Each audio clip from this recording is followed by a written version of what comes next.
세상의 모든 지식 언더스탠딩. 네, 언더스탠딩. 예, 시작하겠습니다. 예. 네, 오늘은 재미있는 주제겠지요, 또? 그렇습니다. 재미있는 그 외 뉴스만 보면 뭐가 이렇게 충분치가 않잖아요. 그래서 네. 공부 좀 뉴스, 경제 뉴스에 관심이 좀 있으신 분들은 리포트 같은 걸 좀 찾아보고 이러죠. 보고서. 각종 보고서, 뭐 증권사에서도 보고서가 나오고 네. 각종 연구소에서도 보고서가 나오는데 보고서들의 문제는 보기가 어렵다. 잘 어렵죠, 또. 어디 있는지도 어렵고 봐도 뭐 길고 음. 그래서 그중에 재밌는 것만 골라서 네. 유익한 것만 골라서 김사훈 기자가 또 피가 되고 싹싹. 살이 되는 리포트 네. 전달해 주시는 분. 그래서 김사훈 기자가 또 유용한 리포트 하나를 경제 뉴스도 그렇고 보고서도 그렇고 앞으로도 계속 좀 어렵고 난해하고 예. 이해 안 되게 써주셨으면 저는 좋겠습니다. 우리가 그래도 먹고 살아야 되나? 그러니까 그게 이해하기 쉽고 재밌고 편하면 언더스탠딩을 왜 봅니까? 그렇습니다. 항상 어려운 보도, 괜찮습니다. 맞아. 엉성한 보도, 괜찮습니다. 부실한 리포트, 어려운 리포트 써주시는 모든 분들께 감사드립니다. 저희 가족을 대표해서 감사드립니다. 예. 덕분에 먹고 삽니다. 그리고 2교시에는 네. 해담경제연구소 어혜진 소장님. 재밌는 외신 이야기 네. 준비되어 있습니다. 네. 잠시 후에 김상훈 기자부터 만나봅니까? 예, 그렇습니다. 예. 언더스탠딩 김상훈 기자님 바로 모셔보겠습니다. 어서 오세요. 네, 안녕하세요. 김상훈입니다. 네. 잠깐 오해가 있으실 것 같은데 네. 제가 오늘 가져온 한국무역협회 보고서는 네. 아주 좋은 보고서입니다. 그 알겠습니다. 혹시나 부실하다고 아닙니다. 오해를 하실 수도 있을 것 부실이 같아서. 아니라 네. 내용은 충실한데 좀 친절하진 않은 보고서들이 많다. 눈 아프잖아요. 글자 보면. 그렇죠. 듣는 게 낫긴 하죠. 예. 예. 네. 오늘 보고서는 어떤 보고서입니까? 오늘 보고서는 2023년 주목해야 할 EU의 주요 환경 규제와 대응 전략. EU의 환경 규제. 네, 맞습니다. 요즘에 자고 나면 생기는 게 네. 그런 겁니다. 그렇죠. 예. 미국의 압력, 네. 유럽의 규제. 유럽의 맞습니다. 규제. 참 피곤하네요 요즘. 예. 사실 EU가 지난 2019년에 예. 그린딜이라고 하는 전략을 발표를 하면서 그게 그런 거예요. 우리가 탄소 감축도 하면서 경제 발전도 열심히 하겠다. 예. 이제 그런 아이디어를 쭉 내놨는데 이게 올해부터 구체화되는 것들이 꽤 많이 나옵니다. 이번 예. 보고서는 그런 것들을 좀 많이 추려놓은 보고서라고 보시면 돼요. 그 중에서 제일 눈에 띄는 게 에코 디자인 제도라고 하는 거예요. 에코 디자인. 그게 뭐예요? 에코 디자인? 디자인할 때 디자인할 때 에코 프렌들리하게 해라. 다들 에코 그렇게 느낌이 나게 디자인을 해라. 생각하실 수 있는데 이게 디자인이라고 해서 외형에 관련된 거라고 생각을 하실 수 있는데 그건 아닙니다. 예. 이게 뭐냐면 그 앞으로 EU에서 파는 제품이라고 하면 예. 이게 제품을 설계할 때부터 예. 우리가 요구하는 기준들을 그 안에 정보를 담을 수 있게 설계를 해라. 쉽게 얘기하면 그런 건데 구체적인 내용은 제가 조금 설명을 드릴게요. 설계를 네. 에코스럽게 해라. 그래서 뭐 설계를 에코스럽게 하는 게 뭐예요? 예를 들면 이런 거예요. 그러니까 뭐 지금은 저희가 휴대폰 갤럭시 S를 삼성전자가 유럽에 팔고 있잖아요. 네. 지금 뭐 삼성전자가 뭐 알아서 만들고 싶은 대로 만들어서 파는 거죠. 아니 그렇지 만들어 네, 파는 그렇죠. 사람 많죠. 누구나. 네. 근데 뭐 그 안에 탄소가 얼마나 들어가 있는지 그 다음에 또 뭐 예를 들면 이 내가 사는 이 휴대폰의 뭐 내구 연한은 어떻게 되는 건지 혹은 예. 여기에 예를 들면 재활용 뭐 제품이 얼마나 사용이 되는지 예. 혹은 또 뭐 몇 년까지 내가 만약에 고장이 났을 때 수리할 수 있는 부품들을 조달할 수 있는 건지 이런 정보들은 따로 담고 있지는 않아요. 제품 네. 자체에는. 맞습니다. 이제 앞으로는 그 제품을 팔 때 예. 라벨이라고 하는 걸 붙이잖아요. 예. 그 라벨 그리고 그 다음에 그 라벨에 붙어 있는 QR 코드 네. 이걸 딱 찍으면 그냥 소비자가 굳이 뭐 물어보거나 어디 가서 찾아보지 않아도 바로 그 정보들을 다 알 수 있게 하겠다라는 거예요. 환경에 관심 많은 소비자들에게 정보를 맞습니다. 줘라. 맞습니다. 정보를 제대로 공시제도네 공시제도. 뭐 일종의. 비슷한 거라고 보시면 돼요. 그래서 이제 이런 기준들을 맞추지 못하면 앞으로 예. EU에서는 물건을 팔 수 없을 거다. 뭐 이런 얘기를 하고 하면 있습니다. 되죠 뭐. 꼭 친환경으로 만들어라가 아니라 네. 더럽게 만들었어도 되는데 더럽게 만들었으면 더럽게 만들었다고 공시해라 그 말이죠. 그러면 그렇죠? 안 팔릴 거 아니겠습니까? 에이, 누가 더럽게 살 때 만들었다. 일일이 봅니까? 사실 몇 명이나 봅니까? 그게? 그렇게 만들었으면 안 팔리는 뭐 거 아니에요? 한국말을 써놓으면 모르잖아요. EU에서는 생각보다 이게 효과가 있다라고 판단을 해요. EU가 예. 자체적으로 한 게 먼저 그 어떻게 생겼는지 사진을 먼저 보여드릴게요. 예. 잠깐 사진을 보여드리면 이게 지금 하고 있는 그 에코 디자인 제도라고 하는 건데 지금 이미 하고 있기는 해요. 새로 만드는 건 아닌데 예. 그 올해부터 새로 하겠다라는 거는 기준을 조금 더 추가하고 그 다음에 대상 품목을 조금 많이 늘리겠다 그런 건데 지금 하고 있는 그 라벨을 보면 이게 에코 디자인에 있는 에너지 라벨이라고 하는 거예요. 세탁기 건조기에 이런 라벨이 붙어 있는 거예요. 보시면 이게 뭐 에너지 효율 등급이 몇 등급이다. 예. 그래서 뭐 전기를 이만큼 먹고 예를 들면 옷을 이만큼 세탁을 하는데 뭐 시간이 얼마나 걸리고 물은 얼마나 쓰고 그다음에 탈수 기능은 B등급이고 그다음에 그 뭐랄까 이 소음이죠. 예. 소음은 얼마나 나고 이런 것들이 다 포함이 되어 있는 거예요. 특히나 이 램프 보시면 램프에도 저희 그냥 전구 살 때 이런 거 안 붙어 있잖아요. 예. 네. 여기 전기를 얼마나 먹는지 이런 것들이 다 포함이 되어 있습니다. QR 코드가 저기 딱 찍혀 있어서 그걸 누르면 더 자세한 정보가 나오고. 그렇죠. 이걸 누르게 되면 뭐 예를 들면 재활용 그 제품들은 얼마나 썼는지 그리고 혹은 그 탄소 배출량은 얼마나 되는지 이런 자세한 정보들이 들어가 있다는 거예요. 그러니까 뭐 이 프로 말씀처럼 그 라벨 누가 보냐. 예. 그래서 이게 무슨 효과가냐 이렇게 말씀하실 수도 있는데 네. 이게 이후에서 그 2020년쯤에 한번 평가를 해봤더니 그러니까 이 에너지 라벨이 붙은 전자제품들이 쓴 전력량을 우리가 측정을 해봤더니 2015년에 예. 그 제품들이 썼던 전력량보다 한 9%가 줄었더라. 저걸 붙여놓으니까 맞습니다. 만드는 쪽에서 9% 정도 친환경 에너지로 만들더라. 그렇죠. 그래서 본인들이 생각하기에 2030년까지 이걸 계속 하게 되면 연간 뭐 38테라와트시 예. 이게 뭐 어느 정도 되는지 좀 감이 안 잡히실 텐데 이게 헝가리가 연간 쓰는 전력 소비량입니다. 그러니까 한 나라가 쓰는 만큼의 전력량이 연간 줄어들 수 있다는 거죠. 조금만 붙여도 맞습니다. 저게 붙이면 저걸 만드는데 투입되는 전기가 줄어든다는 거예요? 아니면 저 전등을 사가서 전기를 덜 쓰더라는 이제 거예요? 유럽에 있는 사람들은 그 뭐지 환경 문제에 되게 민감하니까 그런 것들을 찾아서 사는 거죠. 덜 등급이 에너지 좋은 효율 등급이 좋은 맞습니다. 걸로 알아서 사더라. 그러니까 저게 제조 과정에서 에너지가 덜 들어갔다는 그린라이트인지 아니면 저걸 사서 전구면 전구, 가전제품은 가전제품 쓰면 전기를 덜 먹는다는 건지. 전기를 덜 먹는다는 겁니다. 그럼 만들 때 전기가 얼마 들었는지는 안 나오고 탄소 발자국이라고 하는 게 이번에 그 추가 기준에 들어가요. 그러니까 그 말인즉슨 만들 때 탄소를 얼마나 썼는지 그 정보까지 담도록 하겠다. 앞으로. 맞습니다. 그러나 지금 저거는 우리나라 우리나라도 이미 하잖아요. 1등급이니 2등급이니 맞습니다. 가전제품에 붙이는 거. 우리나라 그 뭐지 에너지 효율 등급 라벨을 보시면 예. 잠깐 사진을 보여드리면 비슷하기는 해요. 비슷하긴 한데 에너지 조금 효율 등급이랑 같네요. 맞습니다. 비슷하기는 한데 조금 담고 있는 정보가 훨씬 더 많다. 그리고 여기는 이제 앞으로는 무조건 지켜야 된다라고 하는 거죠. 오, 자동차에도 QR 코드가 있네요. 우리나라 저도 것도. 새로 생겼더라고요. 그거 봐요. 저거 누가 찍어봅니까? 나 있는지도 몰랐어. 기왕 샀는데 이미 샀는데 찍어보고 나쁘면 뭐 반납할 거야? 뭐 어떻게 할 거야?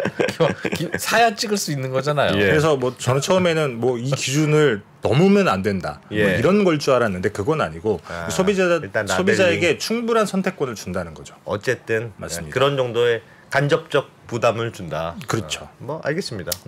이거 만드는 뭐 저 하는 게 어렵습니까? 예를 들면 대기업이야 그런 할 수 있을 텐데 중소기업 같은 데도 그래서 그냥 붙이면 되는 건가? 조금 대폭 강화가 되는 법안이라서 산자부에서도 걱정을 해서 지난해 좀 간담회를 했대요. 그래서 예. 삼성, LG 불러서 물어봤더니 이미 하고 있는 거라서 음. 아마도 이번에 새로 시행이 되면 휴대폰도 포함이 될 거예요. 지금까지 휴대폰 안 들어가 있었는데 에너지 효율 등급이 에너지 효율 등급뿐만 아니라 아까 말씀드린 여러 가지 정보. 네. 그러니까 새로 추가되는 정보들이 그런 것도 있어요. 탄소 발자국. 내구도. 그러니까 내구도가 뭐냐면 이 제품을 내가 사서 예. 최소한 어느 정도까지 쓸 수 있는지에 대한 정보를 집어넣어라. 야, 그거 좀 부담이겠다. 예를 들면 전기차 배터리 같은 거 그렇잖아요. 예. 특히나 전기차 배터리 같은 경우는 어느 정도 쓸 수 있는지 조금 그래도 객관적으로 수치를 제시해야 소비자들이 판단을 할 수 있다. 그리고 그게 또 환경에 훨씬 도움이 된다. 이런 기준들 조금 추가하고 예. 그 6개 품목 정도밖에 안 됐었던 거를 31개 품목까지 앞으로 2년 확대를 동안 한다. 늘리겠다. 그 안에 휴대폰도 포함이 될 것 같고 전기차도 포함이 될 수 있고. 예. 그래서 이런 것들을 넓히게 되면 사실 말씀하신 것처럼 삼성이나 LG는 이미 해왔던 거기도 하고 예. 이제 그게 좀 의무화된다라는 것뿐인 거고 예. 크게 어렵지는 않은데 근데 문제는 중소기업들인 거죠. 아까 말씀드렸지만 내년 2024년까지 31개 품목으로 확대가 되는데 그게 뭐가 될지는 아직 잘 모르죠. 예. 근데 대기업들은 준비를 할 수 있지만 예를 들면 중소기업들이 파는 상품이 포함이 됐다. 그러면 중소기업들 같은 경우는 예를 들면 탄소 발자국 이런 것들을 어떻게 계측할 수 있는 방법이 없잖아요. 그거 돈 주고 어디다가 우리 얼마나 탄소 배출했는지 측정 계산 좀 해주세요 하고 그거 다 돈 주고 하긴 해야 될 겁니다. 그렇죠. 뭐 아주 불가능한 건 아니겠지만 비용이 많이 들어가는 거죠. 알겠습니다. 그거 말고 또 어떤 게 있습니까? 플라스틱 텍스, 그러니까 플라스틱 세금이라는 게 또 있어요.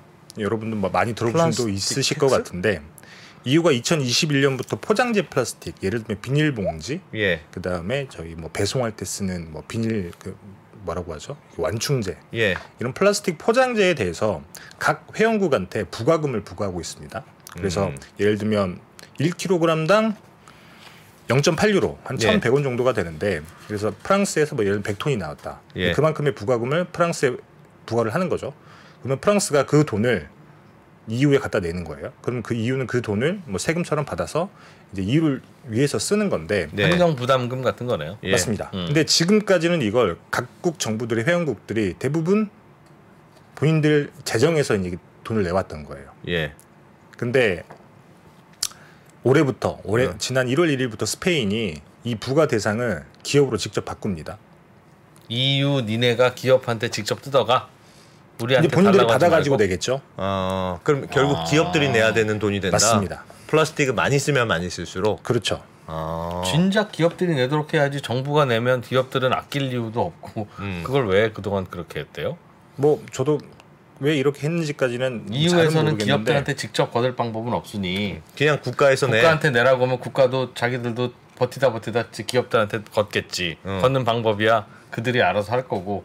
스페인이 참다 못 참네. 스페인이 제일 먼저 도저히 못 참겠다. 사실 영국이 먼저 하고 있긴 했어요. 영국 지난해부터 기업들에게 그렇죠. 1kg당 0.2파운드 정도, 예. 300원 정도 하는 세금을 이미 걷었었는데 포장재에 플라스틱 쓰면 맞습니다. 영국 같은 경우에는 장난감 같은 거에 그 플라스틱에서도 플라스틱의 그 30% 재활용 플라스틱을 30% 미만으로 쓰는 예. 그런 플라스틱에 1kg당 한 300원 정도의 세금을 부과했던 거죠. 영국은 이미 해왔는데 이 회원국 중에 스페인이 처음인 거예요. 그래 포장재까지 플라스틱을 써. 그래서 이제 내야 되는 사람이 제조업체나 예. 혹은 그걸 수입하는 수입업자인 건데 네. 사실 그러면 영내 기업인 거잖아요. EU에는 영내 기업. 예. 근데 뭐 예를 들면 이런 거죠. 그 플라스틱을 만드는 원재료를 뭐 어디서 사가냐. 근데 그걸 사가는 기업들이 있을 거 아니에요. 예. 한국 같은 경우에 제가 찾아보니까 당장 그 포장재 플라스틱 그 제품을 많이 EU나 뭐 스페인, 영국 이런 데 이런 곳에 수출해요? 수출하지는 않습니다. 안 해요? 그게 뭐 제가 봤더니 지난해 한 1,500억 정도. 예.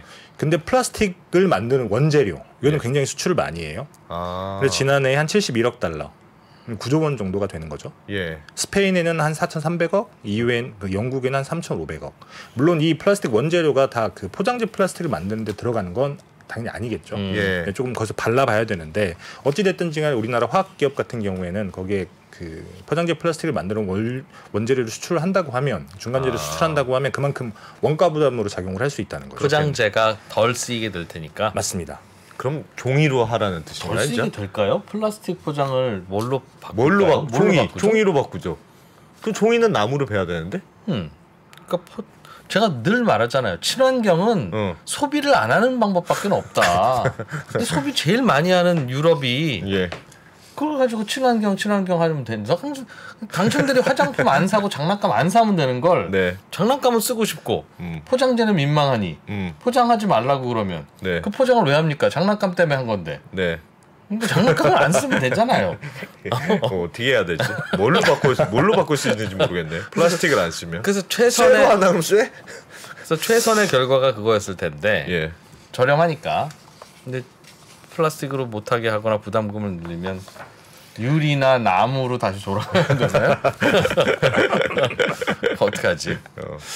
뭔가 하여튼 조금 수출 기업도 고민이겠네. 규제는 자꾸 세지고 규제가 그렇게 바뀌는 걸 어떻게 하겠습니까? 그렇죠. EU 같은 경우는 어찌 됐든지 간에 한국 입장에서는 굉장히 중요한 시장일 수밖에 없는 게 중국은 사실 우리가 버려야 되는 시장으로 어쨌든 그런 방향으로 가고 있잖아요. 의존도도 낮춰야 되고 최대한 어찌 됐든 중국에서 좀 지금 팔고 있는 것들을 줄여야 되는 상황인데 네. 미국이랑 그럼 유럽밖에 없잖아요. 물론 그러네. 나머지 다른 나라도 있겠지만 네. 그래서 제일 중요한 시장이 3대 시장이 중국, 북미, 유럽인데 유럽에서 이런 식으로 환경 규제를 높이게 되면 사실 한국 입장에서는 중국에서 줄어드는 것만큼 어디 가서 팔아야 되는데 이제 이런 딜레마가 생기는 거죠. 그렇다고 안 따를 수도 없는 거고. 알겠습니다. 그런 것도 걱정이고. 그리고 이거는 그 보고서에 나와 있는 내용은 아닌데 좀 예. 굉장히 중요한 별도 규제여서 취재 내용. 예. 네, 굉장히 중요한 내용이어서 제가 가져왔는데 예. 역외 보조금 규제라는 게 있어요. 예. 역외 이거는 보조금 규제? 네. 그건 뭡니까? 우리나라 밖에서 보조금을 들어봅시다. 죄송합니다. 괜히 추측하려고 하지 말고. 역외 보조금 규제라는 게 있습니다. 어쨌든 EU에서 하는 거죠. 그러니까 예. EU에서 예. 역외라고 하는 건 EU 바깥이잖아요. 그리고 기자님 좀 빨리빨리 말씀을 해주시고 안 기자님은 좀 참고 알겠습니다.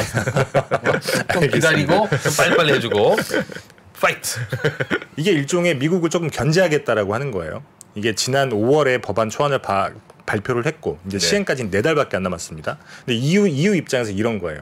요즘 최근에 그 WTO 체제라는 게 무력화가 됐잖아요. 그러니까 WTO 체제가 뭐냐면 각국들이 무역 장벽을 세우지 마라. 예. 그리고 보조금 같은 거 주지 마라. 뭐 공정 경쟁하자. 예. 뭐 이런 건데 근데 미국이 이제 WTO를 무력화시키면서 본인들이 보조금을 엄청 많이 풀고 있잖아요. 제가 지난주에 말씀드린 칩스법 같은 경우에도 현금 보조금이 390억 달러, 예. 51조고 전체 세금 공제 이런 거 다 합하면 보조금이 한 2,800억 달러니까 네. 굉장히 어마어마한 건데 EU가 보기에는 그게 굉장히 불공정하다는 거예요.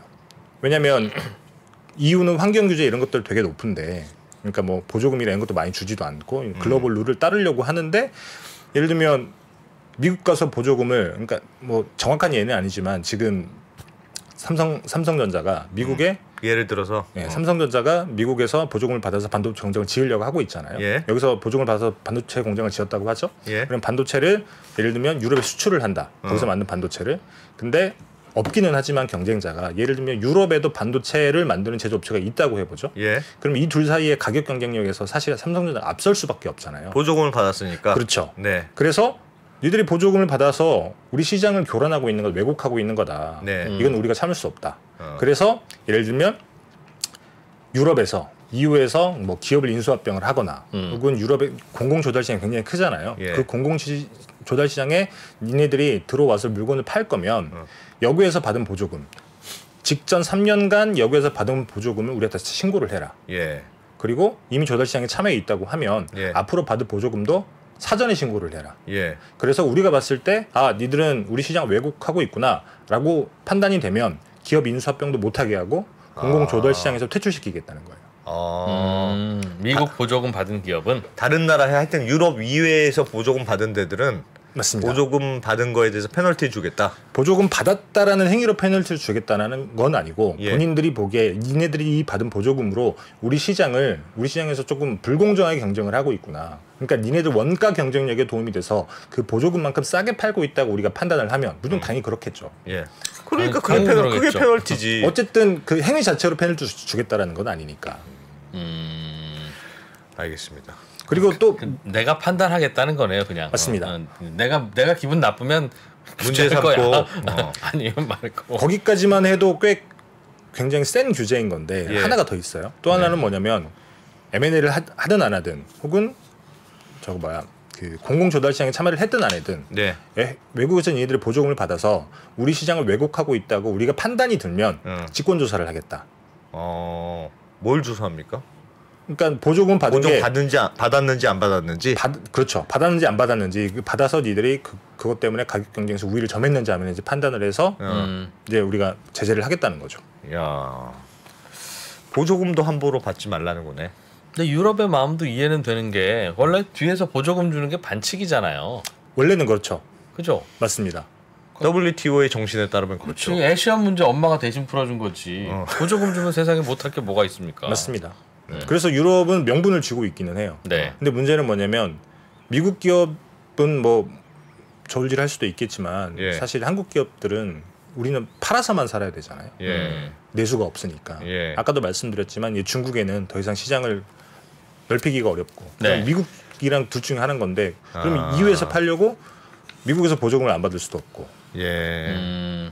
회사를 물적 분할해서 EU 담당 회사, 미국 담당 회사 그렇게 해야 되겠네요. 여기서 판 거야. 저희한테는 보조금 주지 마세요. 큰일 납니다. 근데 만약에 이렇게 되면 예. 이런 식으로 접근할 수밖에 없죠. 그러니까 미국에서 보조금을 받아서 공장을 세워서 여기서 만든 걸 EU에 수출하는 게 아니라 예. 거기다도 공장을 지어야 되는 거예요. 아예 그냥 맞습니다.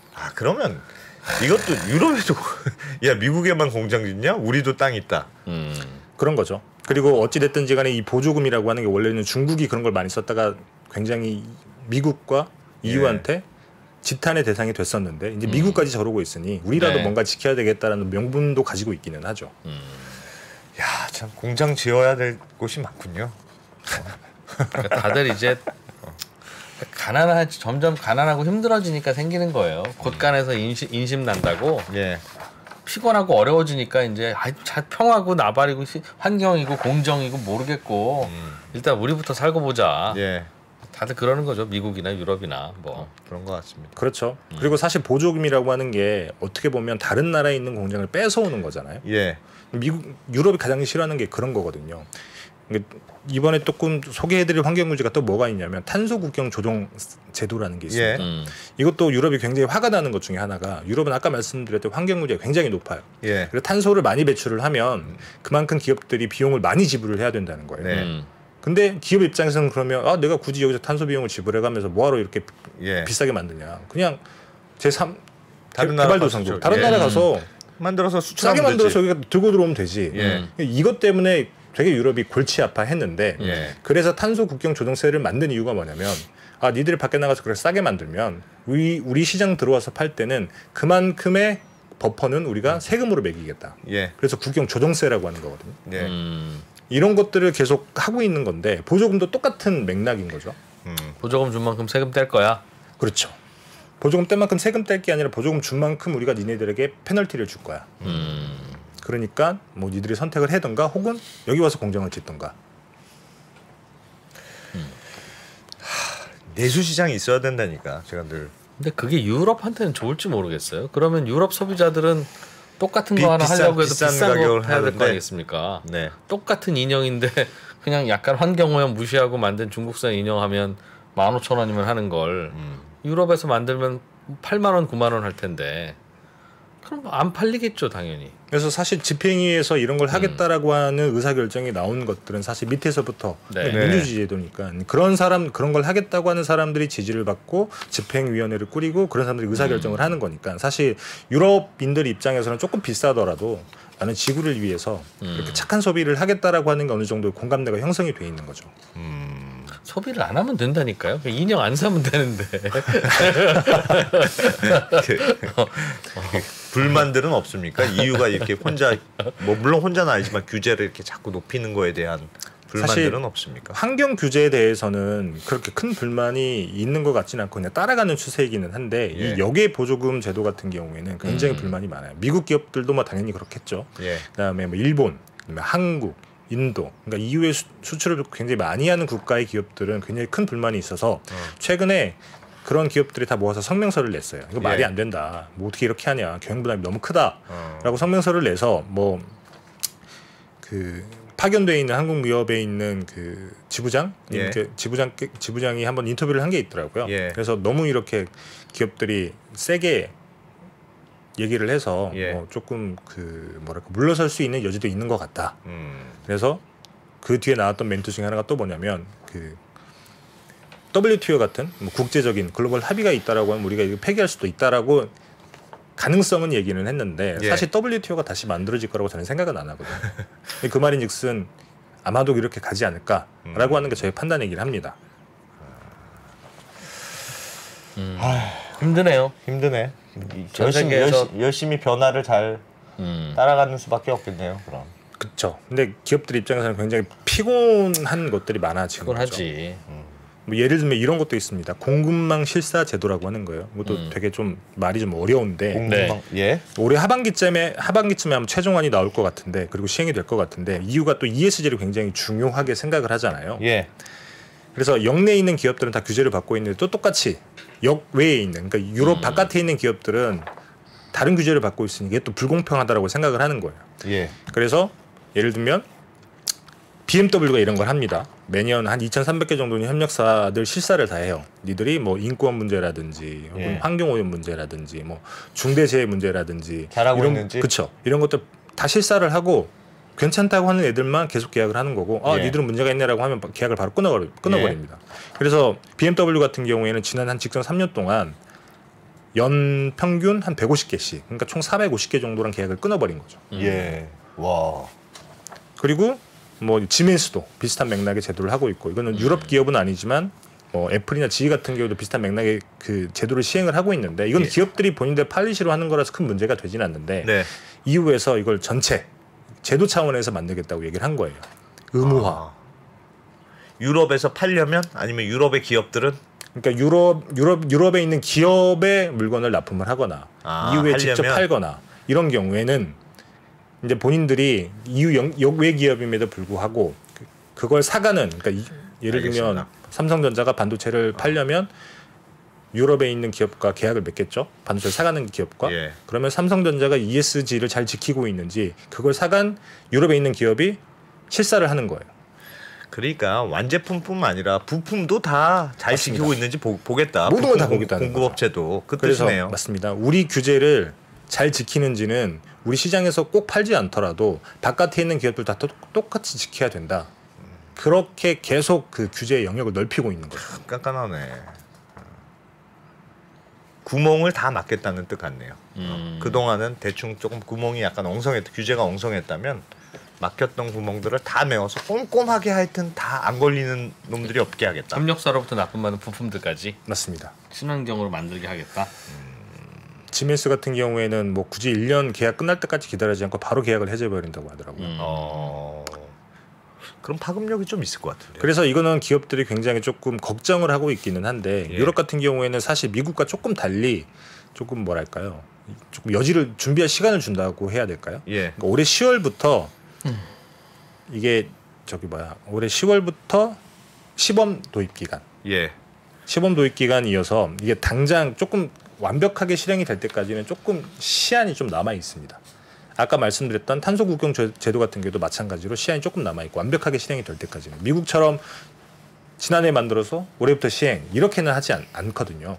그래서 기업들이 좀 깐깐하기는 하지만 준비할 시간은 그렇죠. 있다. 명분은 또 저쪽에서 쥐고 있으니 준비해 가서 하면 충분히 막 따라갈 수 있을 것 같다라고 판단을 하고 있기는 하죠. 우리도 뭐 규제 만들 거 없습니까? 우리는? 김치 수출 금지. 김 수출 금지하죠. 김 수출 금지. 너희는 이제 앞으로 김을 못 먹을 줄 알아? 딜레마가 그런 거죠. 우리가 규제를 만들어서 우리 기업을 보호하자고 하면 사실 외국에 있는 기업들이 들어오지 않게 돼버리는 딜레마에 빠지는 거죠. 예. EU 같은 경우에는 시장이 크기 때문에 규제가 있더라도 들어가서 팔려고 한다는 거죠. 그럼 그 규제에 맞춰서 비용을 최대한 낮출 수 있는 방법이 뭘까? 어쨌든 팔아야 되니까. 그래서 대안을 찾게 되는 건데 한국은 굳이 그럴 이유가 없잖아요. 어떻게 될 것 같아요? 그러니까 저는 이런저런 규제들이 계속 나오고 있는데 최근 몇 년간도 예. 저의 가장 큰 궁금함과 남은 의문은 저게 말로만 저러다 말 거냐 아니면 해보다가 포기할 거냐 아니면 진짜 끝까지 저렇게 친환경으로 갈 거냐입니다. 그걸 우리가 빨리 판단해야 야 쟤들은 할 것 같아 그리고 보니까 될 것 같네 라고 하면 빨리 우리도 저기 적응해서 친환경으로 빨리 바꿔야 되고 돈이 많이 들든 어떻게 하든 간에 하여튼 각오를 하고 있든가. 친환경으로 바꾸는 것도 처음에 하면 돈 많이 들어요. 맞습니다. 10명이서는 제일 늦게 하는 게 비용은 제일 적게 들죠. 그러니까 남들이 좀 친환경으로 바꾼 다음에 친환경 설비도 좀 싸지면 사오고 그래야 되는 거니까. 그래서 빨리 판단을 해야 되는데 잘 할지 못할지. ESG 2년 전만 해도 전 세계가 그걸로 열풍으로 덮일 줄 알았잖아요. 근데 지금 다 대부분 이제 흐지부지하고 미국에서는 ESG 투자를 한 해 만에 이거 가지고 싸우지 않습니까? 그러니까 ESG를 하지만 돈을 못 버는 착한 기업과 ESG를 안 하는 바람에 돈을 잘 버는 얍삽한 기업과 연기금은 어디에 투자해야 되냐? 돈 잘 버는 기업에 투자해야 된다는 의견과 아니야 그래도 착한 곳에 투자해야지 내가 좀 돈을 못 벌더라도 라는 의견이 갈리고 있습니다만 네 돈이라면 어디다 넣을 거야 라고 하면 상황 또 달라지죠. 그러니 항상 나한테 닥친 문제가 되면 아니 환경을 위해선 겨울에 좀 춥게 지내야지. 당장 석탄 떼잖아요 독일도. 그러니까 결국은 말로만 하는 거냐 네. 아닌 거냐를 빨리 판단해서 우리도 대비할지 말지 해야 되는데 유럽은 수입이 많으니까 모르겠어요. 수입이 많으니까 더 그렇게 하는 할 것 건지 같아요? 아니면 이유는 굉장히 입체적인 전략과 꼼꼼한 그 준비를 통해서 가고 있기 때문에 이유는 바뀔 것 같지는 않아요. 할 것 같아요 이유는. 그리고 이미 이전부터 계속 그래 왔고. 근데 이유도 뭐 저 자동차 2035년부터 내연기관 자동차 만들지 말기로 2005년쯤에는 그럽시다 그래놓고 이제 진짜 밟아야 되니까 좀만 늦추시다. 잠깐만요. 뭐 우리가 그때 합의했던 게 뭐였지? 이러고 독일도 그러고 프랑스도 그러고. 이제 예를 들면 그거는 테슬라에 있는 머스크랑 비슷한 거죠. 내가 언제까지 만들겠다를 목표는 해놨지만 막상 다가와 보니 안 될 것 같네. 근데 그 말은 그렇다고 해서 안 하겠다는 건 아니잖아요. 시간이 조금씩 늦춰지는 거죠. 그러니까 뒤로 계속 미루는 건 결국 안 하는 거 아니냐는 거죠. 그러니까 미룬다라고 하는 게 그러니까 여기까지 와 있는데 제가 지금 다이어트를 안 할 겁니다. 게 아니라 5년째 미루고 있지만 그거랑은 조금 다른 것 같습니다. 똑같은 겁니다.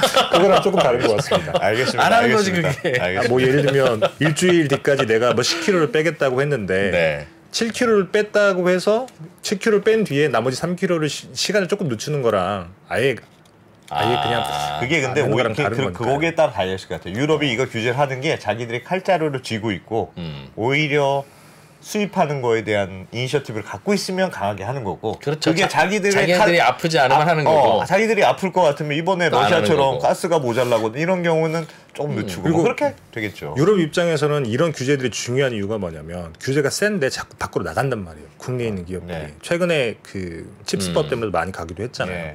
미국으로 가고 뭐 그 인도로 가고 뭐 동남아로 가고. 근데 그게 EU 입장은 굉장히 골치가 아픈 건데 그러면 바깥에 있는 기업들까지 똑같이 규제를 받게 규제 틀을 묶어버리면 나갈 유인이 사라지니까 EU 입장에서는 일자리를 지키게 되는 거죠. 그렇기 때문에라도 명분을 쥐고 있는 이런 정책들을 계속할 수밖에 없는 그런 상황이라고 규제는 판단을 하고 있습니다. 한다네요. 뭐 준비를 해야겠습니다. 다이어트와의 비유는 약간 무리한 거 아닌가? 확 들어옵니다. 그거예요. 그러니까 하려면 네. 당장 내년부터 내연기관차를 얼마를 줄입시다. 하면 그렇게 하면 난 하는 걸로 생각하겠어요. 근데 맨날 20년 후에 정권 3번쯤 바뀌고 난 다음부터 한다고 하니까 그리고 근처에 다가오면 또 미루고 도대체 할 마음이 있는 건지 알겠습니다. 그런 거죠. 네, 출장을 보내주시면 물어보고 오겠습니다. 알겠습니다. 무리였다는 많은 분들이 실시간 채팅창에서 저건 이 프로가 무리했다. 네, 무리한 걸로 하겠습니다. 무리했습니다. 네. 언더스탠딩 김상훈 기자였습니다. 고맙습니다. 네, 감사합니다. 네. 달라진 중국, 달라질 중국. 중국이 기침을 하면 한국은 독감에 걸린다. 최근 중국은 지난 10년보다 더 빠르게 변하고 있습니다. 이런 변화를 주도하고 있는 중국 정부. 그들의 계획을 우리는 얼마나 알고 있을까요? 중국의 정책을 제대로 이해하기 위해 만든 언더스탠딩 특강 시리즈 달라진 중국, 달라질 중국. 중국 전문가 이철 박사의 강연으로 만나보시죠. 지금 바로 영상 아래 링크를 확인하세요.